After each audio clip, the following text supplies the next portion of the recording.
नमस्कार दोस्तों, मैं हूं अर्पित और एक बार फिर से आपका स्वागत है।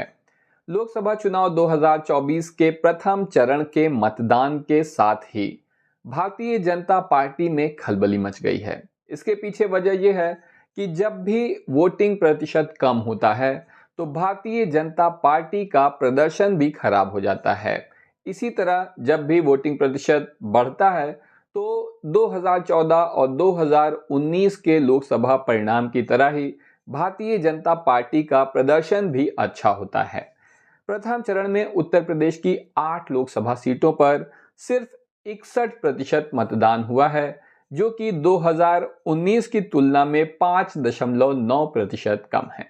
इसके पीछे वजह यह मानी जा रही है कि भारतीय जनता पार्टी के कार्यकर्ता और प्रशंसक समर्थक इस समय उत्साह की कमी का सामना कर रहे हैं। वो एक तरीके से इस चुनाव से बेरुखी है उनके भीतर।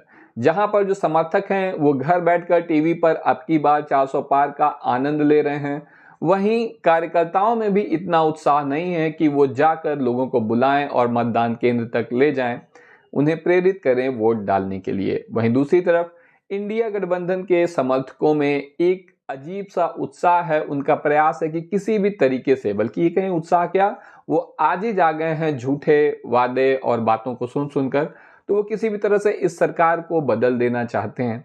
इसलिए अधिक से अधिक संख्या में बूथ पर जा रहे हैं। घर बैठकर भी अब की बार 400 पार देखने से अच्छा है कि जाकर मतदान किया जाए।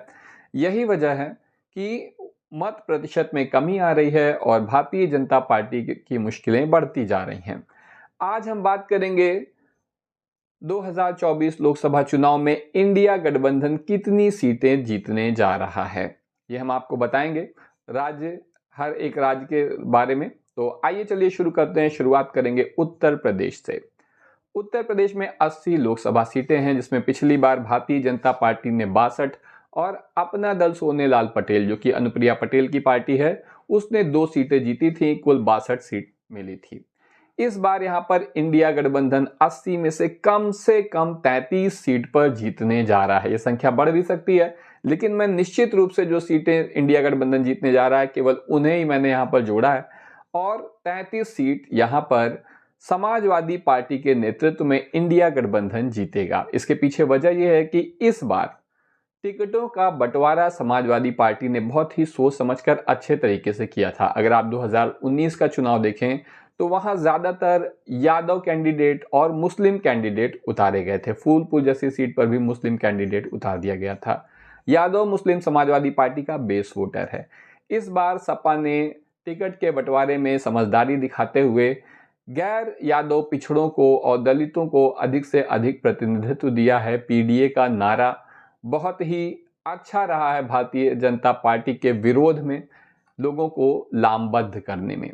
तो आप देख सकते हैं इसका प्रदर्शन, आप जो है इसका ये चीज आपको सामने दिखाई देगी सीटों के रूप में भी। तो उत्तर प्रदेश में 80 में से 33 सीट पर जीतने जा रही समाजवादी पार्टी। वहीं पश्चिम बंगाल में ममता बनर्जी अच्छा प्रदर्शन करेंगी और यहां पर कुल 42 में से 28 सीटें इंडिया गठबंधन को मिलेगी। पिछली बार यहां भाजपा 18 सीटों पर जीती थी। इस बार भाजपा की सीटों में कमी आने जा रही है।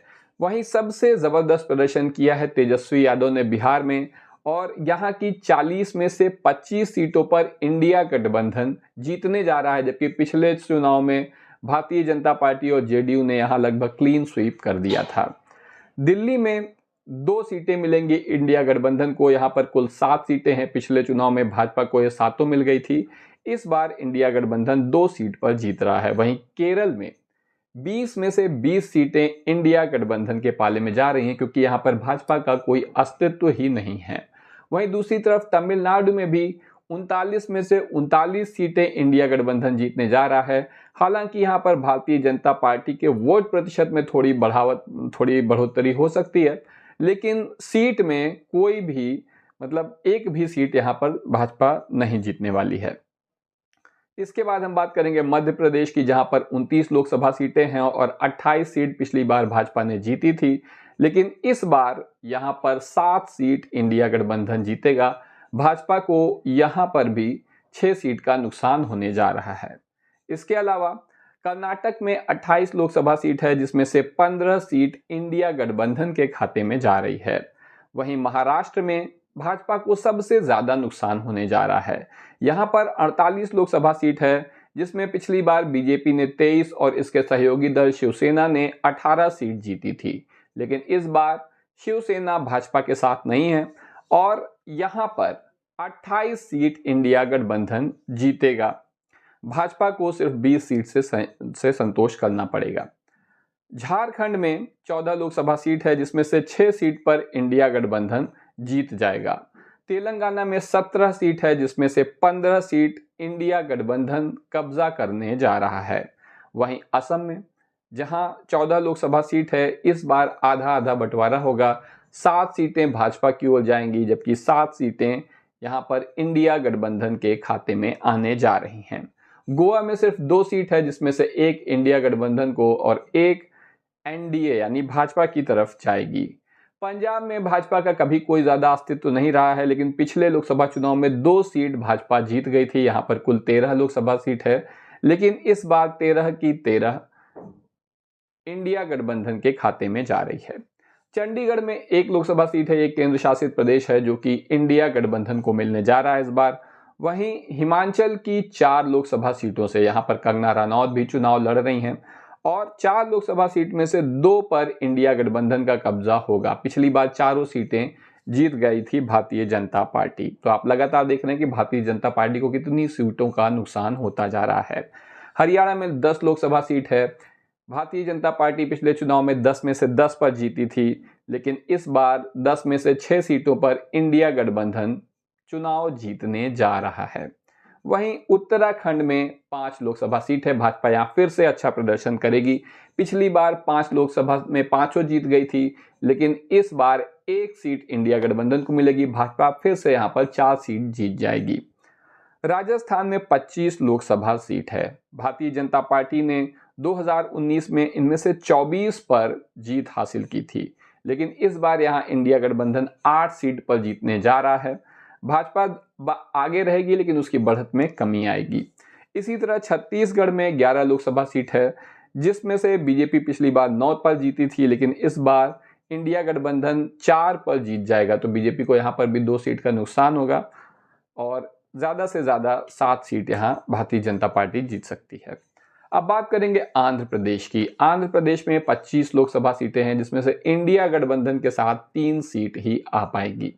वहीं गुजरात जो भारतीय जनता पार्टी का गढ़ है, नरेंद्र मोदी, अमित शाह, इनका बिल्कुल अपना राज्य है और पिछले लोकसभा चुनाव में 26 में से 26 सीटों पर जीत गया था यहां पर भारतीय जनता पार्टी का गठबंधन। लेकिन इस बार यहां पर 5 सीटें इंडिया गठबंधन जीतने जा रहा है, बाकी सीटें भाजपा के खाते में जाएंगी। जम्मू और कश्मीर की बात करें तो यहां 5 लोकसभा सीट है, जिसमें से 4 पर इंडिया गठबंधन जीतने जा रहा है। पिछली बार यहां पर 3 सीट मिली थी भारतीय जनता पार्टी को। लद्दाख एक है जो कि अब जम्मू कश्मीर से अलग हो गया है, तो यहां पर एक ही सीट है जहां पर आप देखेंगे लगातार कि भाजपा की नीतियों का विरोध हो रहा है। यहाँ पर चाइना से संबंधित मामला भी यहाँ पर काफ़ी है कि चाइनीज सैनिक भारत के क्षेत्र में आ जा रहे हैं, तो यहाँ पर भाजपा के प्रति बहुत नाराजगी है और इंडिया गठबंधन को ये सीट मिल जाएगी। मणिपुर में 2 सीट है, जिसमें से 1 मिलेगी इंडिया गठबंधन को। वहीं पांडिचेरी में 1 सीट मिलेगी इंडिया गठबंधन को। लक्षद्वीप में भी 1 सीट मिल जाएगी। मेघालय की 2 में से 1 सीट इंडिया गठबंधन की हो जा रही है।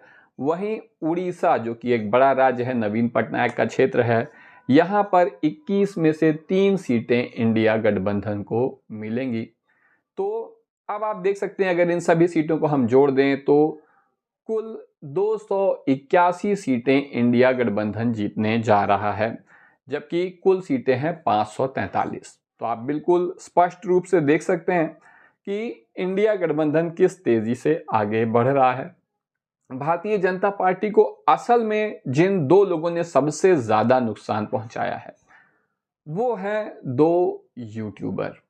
पहले हैं रवीश कुमार, जिन्होंने अपने वीडियो से, अपनी बातों से, हालांकि उन्हें एनडीटीवी से हटना पड़ा, एनडीटीवी छोड़ के जाना पड़ा क्योंकि भारतीय जनता पार्टी को अपने खिलाफ कोई भी आवाज पसंद नहीं है और अडानी ने इस चैनल को खरीद लिया। तब यूट्यूब चैनल खोला रवीश कुमार ने, उन्होंने एनडीटीवी छोड़ने के बाद, और उनकी आवाज अब घर घर में सुनाई देती है। दूसरे हैं ध्रुव राठी। बहुत ही कम उम्र में बहुत ही ज़्यादा इन्होंने इस दुनिया में न केवल नाम कमाया है बल्कि एक बहुत बड़ा योगदान दिया है भारतीय जनता पार्टी में डेमोक्रेसी और संविधान को बचाने से भारतीय जनता पार्टी से। भारत में इनका बहुत बड़ा रोल है इस चुनाव में, इन दोनों ही लोगों का।